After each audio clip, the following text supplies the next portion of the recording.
psychological strategies. Have you tried them all? Have you really tried to force yourself to get that task done, get more productive, really push yourself through all this strenuous stuff? Or try to make yourself happier constantly, even though you try and psych yourself up to be happier, but yet you keep getting down into a bad mood constantly, no matter what you try. Well, Unstoppable.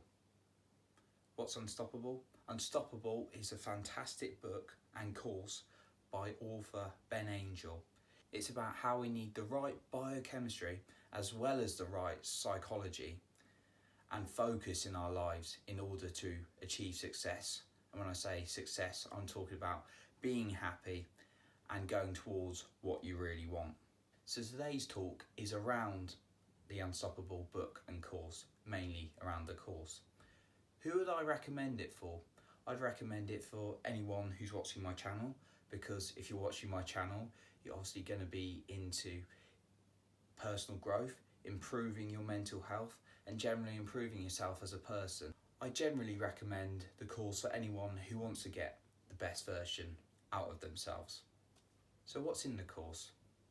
The course is devised of several modules, and it's also got an online Facebook group that can give you support and answer any questions. They're very good at coming back with questions. Even Ben himself, very busy man, but very responsive, very helpful. And he's employed people to help you on there, as well as there being a community of like-minded people to support you. But sorry, going back to what's actually in the course. So as I've talked about the biochemistry, now what I'm talking about is making sure you take in the right foods, the right drinks, and the sensitivities. So he divides it into two bits. So first of all, there's deficiencies. It may be you've got certain deficiencies in certain sources, and that can actually be leading to a lack of focus or a bad mood or negative emotions. So for example, vitamin B, vitamin D, you might be deficient in vitamin B.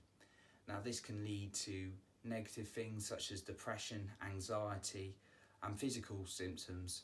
The course also goes into neurotropics, if I said that word correctly, apologies if not. Certain supplements you can take to help your brain function as effectively as possible.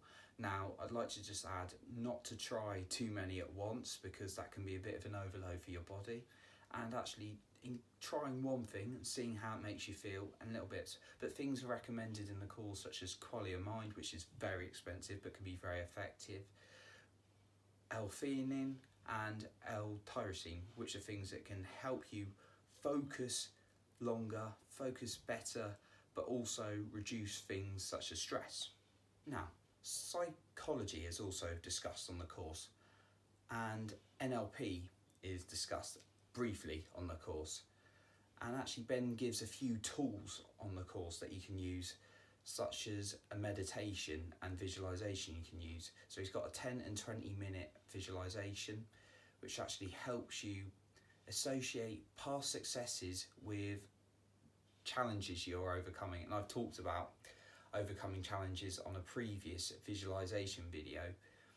But what this visualization does is makes you think really specifically over 10 or 20 minutes, depending on what time you've got, to visualize that challenge and you overcoming it, and reinforce your brain that you are capable by thinking of past successes and bringing it in. And by a click of your fingers, you're actually able to bring in past positive feelings whenever you're feeling a bit anxious. So that's just an example, one of the psychological tools he gives you in the course. Sleep is also discussed in the course. Not just the amount of sleep you get, but actually the amount of deep sleep and the quality of sleep you get is really important. And in the course it discusses some factors you can do before you go to bed to help you sleep better. There's some basic ones such as turning off your social media and making sure the room's at an appropriate temperature, but many other strategies and tips are given to you to how best improve your sleep. The course also discusses exercise. Hopefully, if you're watching this, you're aware that there's many benefits of exercise, but not over exercising. and how it produces endorphins for the brain to make you feel better, which is true. Even go for a long walk can help you. But what the course looks at is different types of exercises and how they can help different parts of your brain. So for example, weightlifting can benefit you in a different way than high intensity interval training can do. High intensity interval training, for example, can help you reduce food cravings, whilst weightlifting can help you improve the prefrontal cortex part of the brain.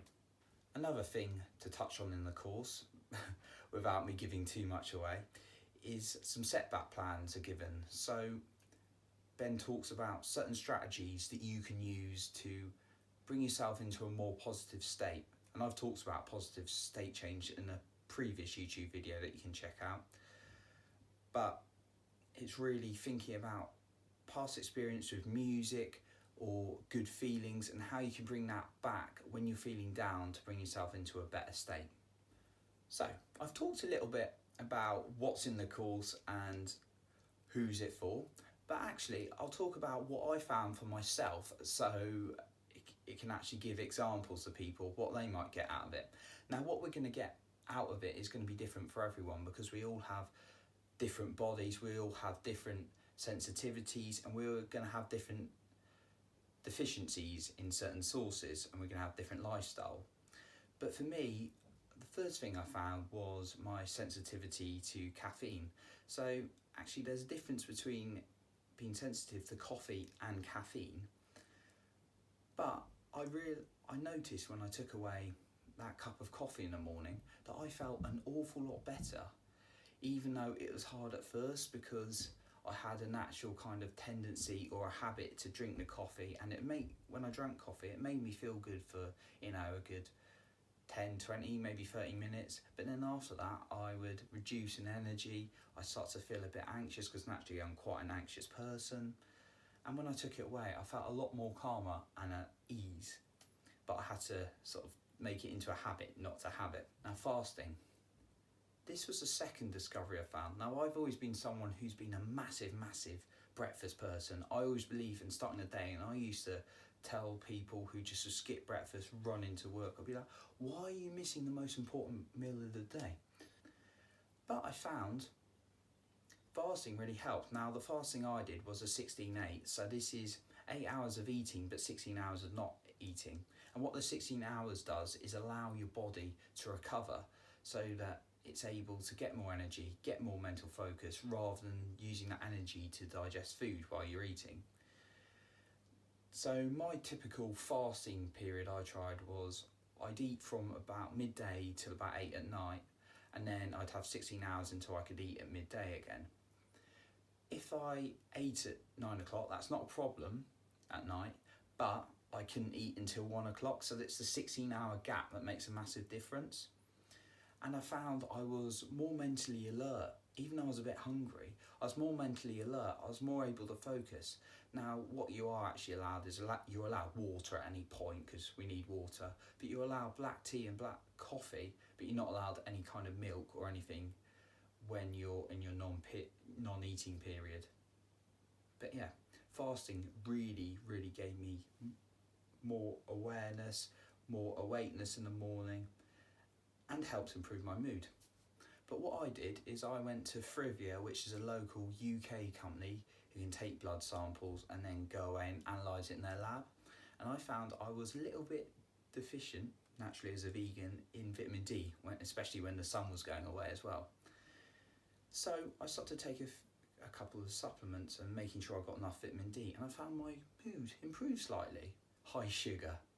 That's probably something we can all relate to when we've had a bit too much sugar. Obviously, if you're diabetic, you've got to watch your sugar levels anyway. But if you're not, when we've had too much sugar, we can sometimes get a bit excited. Probably when you're a kid, or if you've got kids, you've probably seen they get a bit more excited and a bit more hyper when they've had sugar.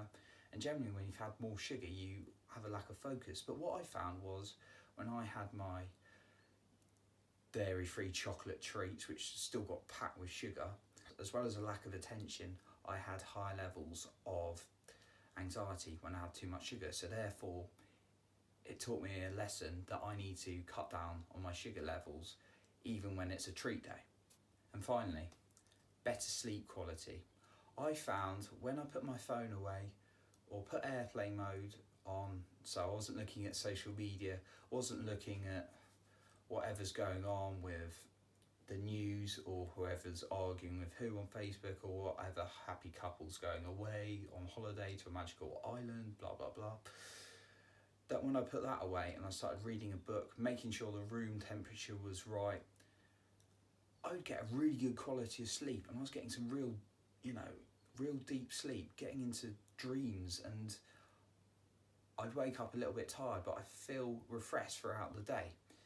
And from looking at some of the factors that Ben suggested may impact on our sleep and improving them, I really found the quality of my sleep was getting better. So one thing I'd say is really important to do in the course is actually making sure you journal. And I've done a previous talk on journaling, but make sure you journal your findings yourself, and don't necessarily think what works for someone else will work for you, because we're all different. So journal how you feel after eating that fresh salad, or how you feel after eating that heavy meal, or how you feel after doing those factors in the morning, such as meditation, for example, or visualization. How it's making you feel, and noting that, because when you note it, you're going to learn from it more and going to be able to reinforce that behaviour a bit more on what makes you feel good. So, to wrap up, Unstoppable, great title for a book and course by Ben Angel. Highly recommend it for anyone who's looking to get the best out of themselves, who's looking to become more productive and looking to become happier versions of themselves. For more information on me, just type in johnnypardo.com online to visit my website, and you can find me on Facebook, Instagram, LinkedIn, Amazon and Spotify. Just type in Johnny Pardo into any of them.